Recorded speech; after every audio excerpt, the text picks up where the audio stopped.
Welcome back to the Dangerous Tales Library.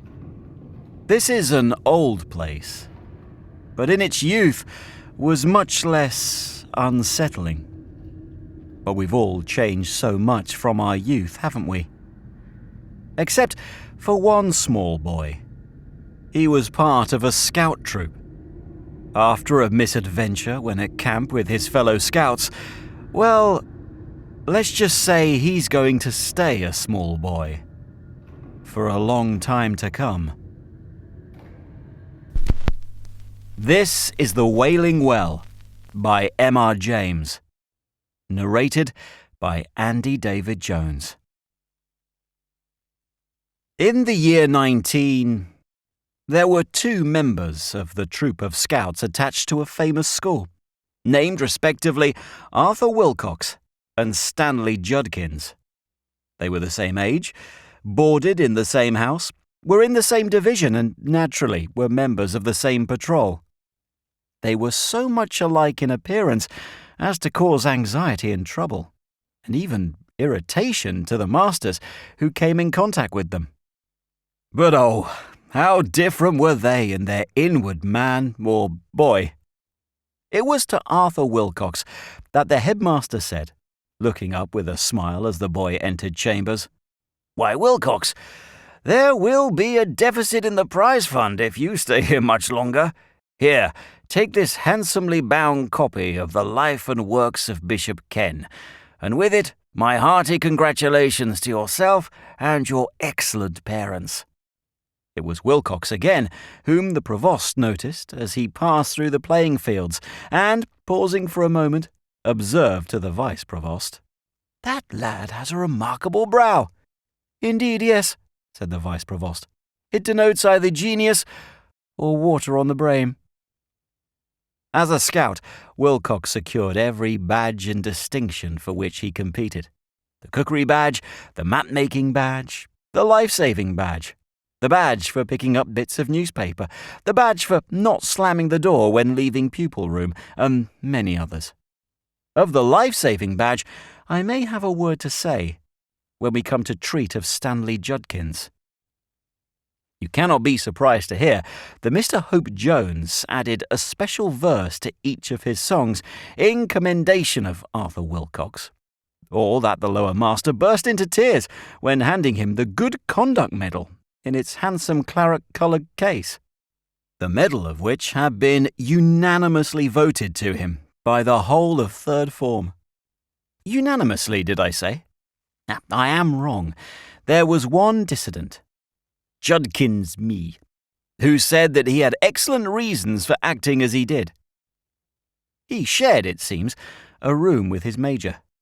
You cannot, again, wonder that in after years Arthur Wilcox was the first, and so far the only boy, to become captain of both the school and of the Oppidans, or that the strain of carrying out the duties of both positions, coupled with the ordinary work of the school, was so severe that a complete rest for 6 months, followed by a voyage round the world, was pronounced an absolute necessity by the family doctor. It would be a pleasant task to trace the steps by which he attained the giddy eminence he now occupies, but for the moment, enough of Arthur Wilcox. Time presses, and we must turn to a very different matter. The career of Stanley Judkins, Judkins Ma. Stanley Judkins, like Arthur Wilcox, attracted the attention of the authorities, but in quite another fashion. It was to him that the lower master said with no cheerful smile, "What, again, Judkins? A very little persistence in this course of conduct, my boy, and you will have cause to regret that you ever entered this academy. There, take that, and think yourself very lucky you didn't get that and that." It was Judkins again, whom the provost had cause to notice as he passed through the playing fields, when a cricket ball struck him with considerable force on the ankle, and a voice from a short way off cried, "Thank you, cut over." "I think," said the provost, pausing for a moment to rub his ankle, that boy had better fetch his cricket ball for himself." "Indeed, yes," said the vice-provost. and if he comes within reach, I will do my best to fetch him something else."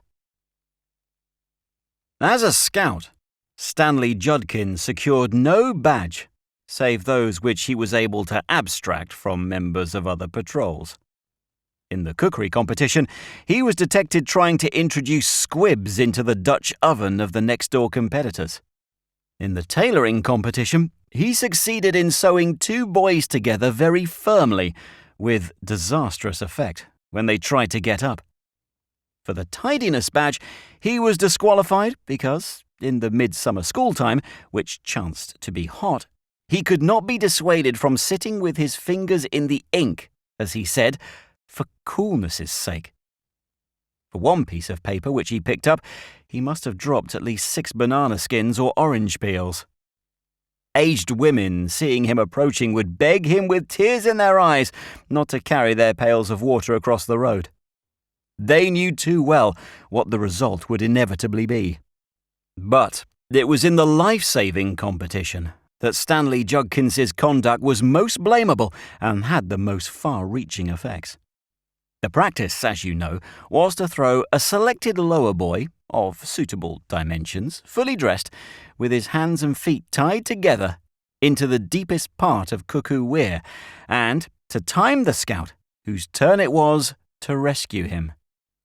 On every occasion when he was entered for this competition, Stanley Judkins was seized, at the critical moment, with a severe fit of cramp, which caused him to roll on the ground and utter alarming cries. This naturally distracted the attention of those present from the boy in the water, and had it not been for the presence of Arthur Wilcox, the death roll would have been a heavy one. As it was, the lower master found it necessary to take a firm line and say that the competition must be discontinued.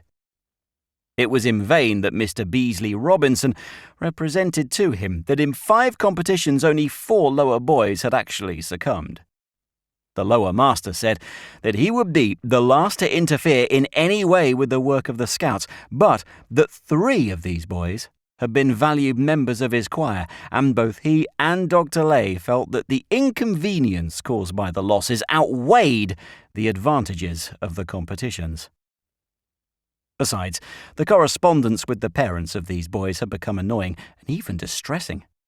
They were no longer satisfied with the printed form which he was in the habit of sending out, and more than one of them had actually visited Eton and taken up much of his valuable time with complaints.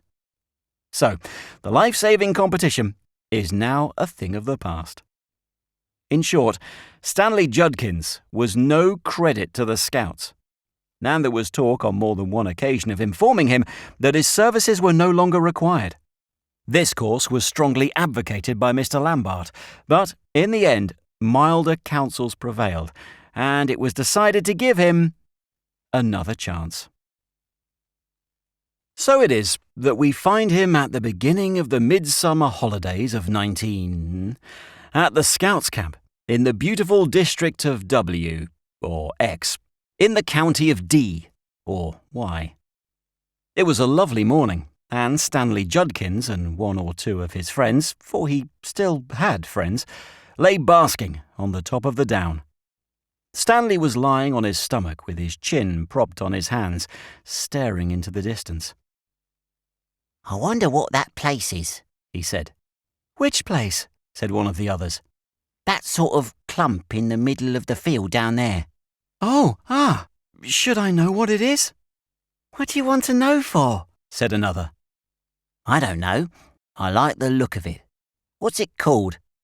"Nobody got a map?" said Stanley. "Call yourselves scouts." "Here's the map all right," said Wilfred Pipsqueak, ever resourceful. "And here's the place marked on it. But it's inside the red ring. We can't go there." "Who cares about a red ring?" said Stanley. "But it's got no name on your silly map." "Well, you can ask this old chap what it's called if you're so keen to find out." This old chap was an old shepherd who had come up and was standing behind them. "Good morning, young gents," he said. "You've got a fine day for your doings, ain't you?" "Yes, thank you," said Algernon de Montmorency, with native politeness. Can you tell us what that clump over there's called, and what's that thing inside it?" "Course I can tell you," said the shepherd. "That's Wailing Well, that is. But you ain't got no call to worry about that." "Is it a well in there?" said Algernon.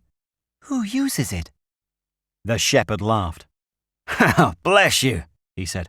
"There ain't from a man to a sheep in these parts uses Wailing Well, nor haven't done all the years I've lived here." "Well, there'll be a record broken today then," said Stanley Judkins, "because I will go and get some water out of it for tea." "Sakes alive, young gentleman," said the shepherd in a startled voice.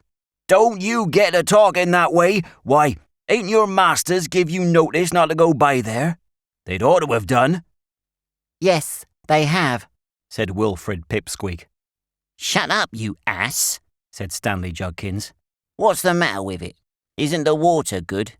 Anyhow, if it was boiled, it would be all right." "I don't know as there's anything much wrong with the water," said the shepherd. "All I know is my old dog wouldn't go through that field, let alone me, or anyone else that's got a morsel of brains in their heads." "More fool them," said Stanley Judkins, at once rudely and ungrammatically.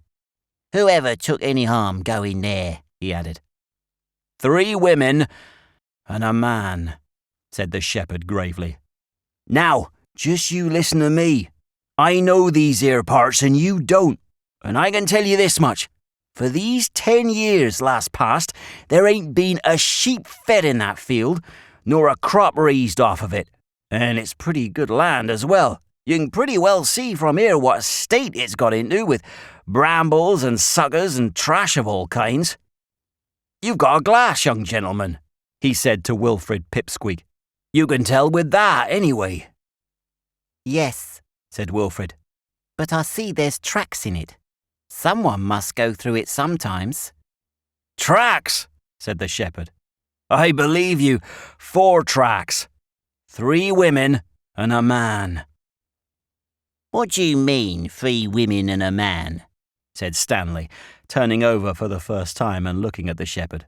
He had been talking with his back to him till this moment. He was an ill-mannered boy. "Mean?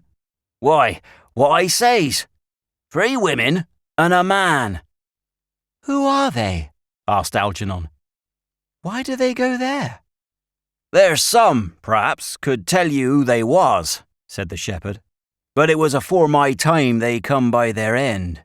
And why they goes there still is more than the children of men can tell. Except I've heard they was all bad uns when they was alive." "By George, what a rum thing!" Algernon and Wilfrid muttered. But Stanley was scornful and bitter. "Why, you don't mean they're deaders?" "What rot! You must be a lot of fools to believe that. Who's ever seen them, I'd like to know?" "I've seen 'em, young gentleman," said the shepherd. "Seen 'em from nearby on that bit of down. And my old dog, if he could speak, he'd tell you he've seen 'em, same time. About 4 o'clock of the day it was. Much such a day as this. I see 'em, each one of 'em, come peering out of the bushes and stand up and work their way, slow by them tracks toward the trees in the middle, where the well is." "And what were they like? Do tell us," said Algernon and Wilfrid eagerly. "Rags and bones, young gentleman.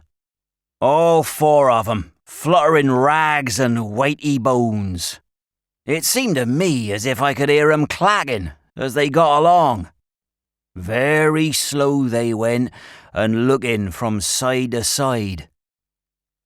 "What were their faces like? Could you see?" "They hadn't much to call faces," said the shepherd, "but I could seem to see as they had teeth." "Law," said Wilfrid. "And what did they do when they got to the trees?" "I can't tell you that, sir," said the shepherd. "I wasn't for staying in that place, and if I had been, I was bound to look to my old dog. He'd gone. Such a thing he never done before as leave me. But gone he had, and when I came up with him in the end, He was in that state he didn't know me and was fit to fly at my throat. But I kept talking to him, and after a bit he remembered my voice and came creeping up like a child, asking pardon. I never want to see him like that again, nor yet no other dog."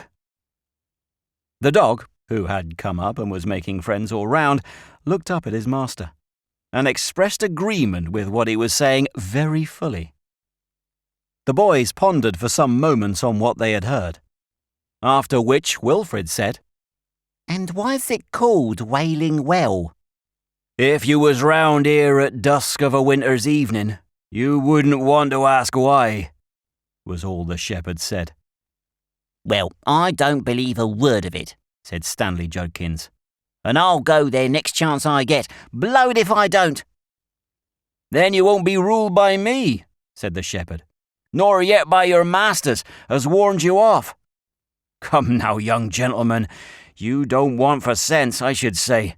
What should I want telling you a pack of lies? It ain't got sixpence to me anyone going in that field, but I wouldn't like to see a young chap snuffed out like in his prime."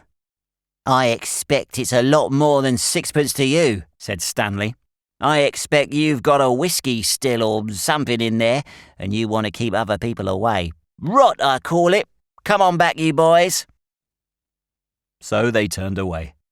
The two others said good evening and thank you to the shepherd, but Stanley said nothing. The shepherd shrugged his shoulders and stood where he was, looking after them rather sadly. On the way back to the camp there was great argument about it all, and Stanley was told as plainly as he could be told all the sorts of fools he would be if he went to the Wailing Well. That evening, among other notices, Mr. Beasley Robinson asked if all maps had got the red ring marked on them. "Be particular," he said, "not to trespass inside it." Several voices, among them the sulky one of Stanley Judkins, said, "Why not, sir?" "Because not," said Mr. Beasley Robinson. "And if that isn't enough for you, I can't help it." He turned and spoke to Mr. Lambert in a low voice, and then said, "I'll tell you this much. We've been asked to warn scouts off that field. It's very good of the people to let us camp here at all, and the least we can do is to oblige them. I'm sure you'll agree to that." Everybody said, "Yes, sir," except Stanley Judkins, who was heard to mutter, "Oblige them be blowed." Early in the afternoon of the next day, the following dialogue was heard. "Wilcox, is all your tent there?" "No, sir, Judkins isn't." "That boy is the most infernal nuisance ever invented. Where do you suppose he is?" "I haven't an idea, sir." "Does anybody else know?" "Sir, I shouldn't wonder if he'd gone to the Wailing Well." "Who's that? Pipsqueak? What's the Wailing Well?" "Sir, it's that place in the field by, well, sir, it's in a clump of trees in a rough field." "Do you mean inside the red ring?" "Good heavens, what makes you think he's gone there?" "Why, he was terribly keen to know about it yesterday, and we were talking to a shepherd man, and he told us a lot about it and advised us not to go there. But Judkins didn't believe him, and said he meant to go." "Young ass," said Mr. Hope Jones. "Did he take anything with him?" "Yes, I think he took some rope and a can. We did tell him he'd be a fool to go." "Little brute. What the deuce does he mean by pinching stores like that? Well, come along, you three. We must see after him. Why can't people keep the simplest orders? What was it the man told you? No, don't wait. Let's have it as we go along." And off they started, Algernon and Wilfred talking rapidly, and the other two listening with growing concern. At last they reached that spur of down, overlooking the field of which the shepherd had spoken the day before. It commanded the place completely.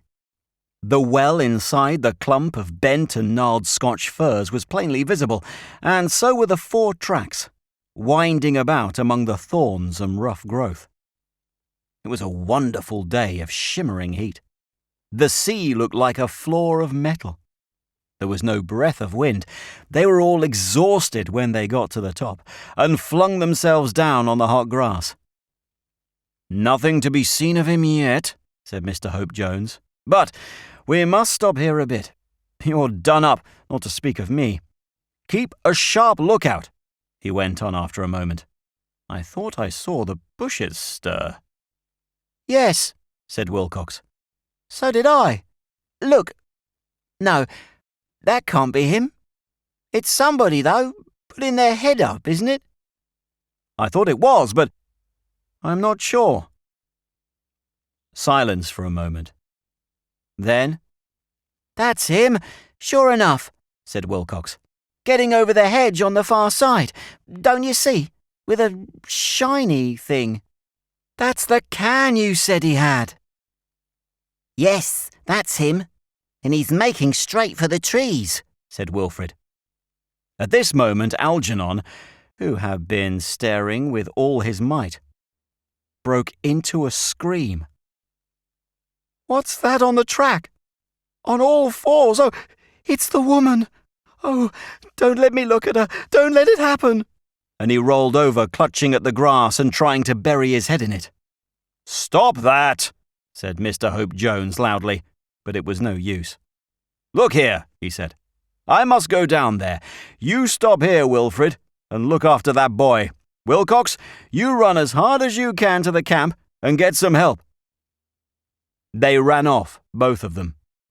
Wilfred was left alone with Algernon and did his best to calm him, but indeed he was not much happier himself. From time to time he glanced down the hill and into the field. He saw Mr. Hope Jones drawing nearer at a swift pace, and then, to his great surprise, he saw him stop, look up and around about him, and turn quickly off at an angle. What could be the reason? He looked at the field, and there he saw a terrible figure, something in ragged black, with whitish patches breaking out of it. The head perched on a long thin neck, half hidden by a shapeless sort of blackened sunbonnet. The creature was waving thin arms in the direction of the rescuer, who was approaching, as if to ward him off. And between the two figures, the air seemed to shake and shimmer as he had never seen it. And as he looked, he began himself to feel something of a waviness and confusion in his brain, which made him guess what might be the effect on someone within closer range of the influence. He looked away hastily to see Stanley Judkins making his way pretty quickly towards the clump, and in proper scout fashion, evidently picking his steps with care to avoid treading on snapping sticks or being caught by arms of brambles. Evidently, though, he saw nothing. He suspected some sort of ambush and was trying to go noiselessly. Wilfred saw all that, and he saw more too. With a sudden and dreadful sinking at the heart, he caught sight of someone among the trees, waiting. And again of someone, another of the hideous black figures, walking slowly along the track from another side of the field, looking from side to side as the shepherd had described it. Worst of all, he saw a fourth, unmistakably a man this time, rising out of the bushes a few yards behind the wretched Stanley, and painfully, as it seemed, crawling into the track. On all sides the miserable victim was cut off. Wilfred was at his wits' end. He rushed at Algernon and shook him. "Get up," he said. "Yell as loud as you can. Oh, if we'd got a whistle." Algernon pulled himself together. "There's one," he said. "Wilcox's. He must have dropped it." So one whistled. The other screamed. In the still air the sound carried. Stanley heard. He stopped. He turned round, and then, indeed, a cry was heard more piercing and dreadful than any that the boys on the hill could raise. It was too late. The crouched figure behind Stanley sprang at him and caught him about the waist. The dreadful one that was standing waving her arms waved them again, but in exultation.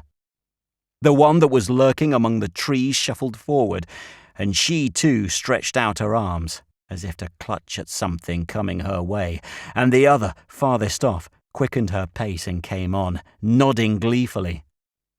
The boys took it all in an instant of terrible silence, and hardly could they breathe, as they watched the horrid struggle between the man and his victim. Stanley struck with his can, the only weapon he had. The rim of a sudden black hat fell off the creature's head and showed a white skull, with stains that might be wisps of hair. By this time, one of the women had reached the pair and was pulling at the rope that was coiled around Stanley's neck. Between them, they overpowered him in a moment. The awful screaming ceased, and then the three passed within the circle of the clump of firs. Yet for a moment it seemed as if rescue might come.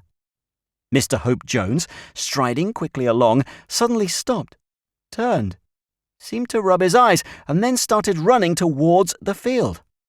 More, the boys glanced behind them and saw not only a troop of figures from the camp coming over the top of the next down, but the shepherd running up the slope of their own hill. They beckoned, they shouted, they ran a few yards towards him, and then back again. He mended his pace. Once more the boys looked towards the field. There was nothing. Or was there something among the trees? Why was there a mist about the trees? Mr. Hope Jones had scrambled over the hedge and was plunging through the bushes. The shepherd stood beside them, panting. They ran to him and clung to his arms. "They've got him, in the trees," was as much as they could say over and over again. "What? Do you tell me he's gone in there after all I said to him yesterday? Poor young thing! Poor young thing!" He would have said more, but other voices broke in.